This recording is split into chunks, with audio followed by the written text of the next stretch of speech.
Hello friends, তো আজকে রান্না হচ্ছে মাটন। তো তার জন্য আলু কেটে নিয়েছি, লঙ্কা, পেঁয়াজ, আদা, রসুন। তো মশলাটা করে নেব। তো জিরা, তেজপাতা সোমবার দিয়ে দিলাম। তো পেঁয়াজ বাটা, লঙ্কা, আদা, রসুন বাটা সব দিয়ে মশলাটা কষিয়ে নেব। তো নুন দিয়ে দিলাম, হলুদ গুঁড়ো দিয়ে দিলাম,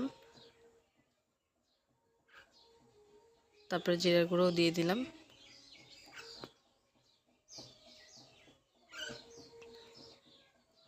তারপর লঙ্কার গুঁড়ো দিয়ে দিলাম। তো মশলাটা এখন আমি ভালো করে কষিয়ে নেব। তো দেখো মশলাটা।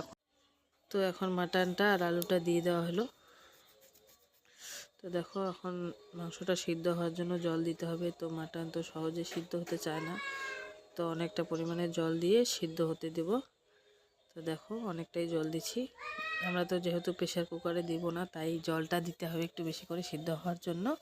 তো এখন জল দিয়ে তো এটাকে এখন আমি ঢাকা দিয়ে দেব।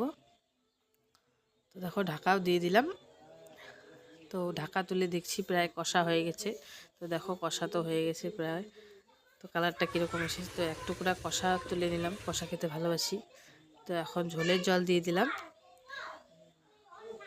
তো দেখো আর একটু জল দিতে হবে। তো দেখো গরম মশলা গুঁড়ো দিয়ে দিলাম। তো প্রায় হয়ে গেছে মাংস। তারপরে দেখো এই যে হয়ে গেছে। তো এখন এটা নামিয়ে নেব। তো দেখো কীরকম হয়েছে অবশ্যই বলো, কীরকম লাগছে। আমাদের মাটন রান্না হয়েছে তো, তাই খাওয়া যাচ্ছে।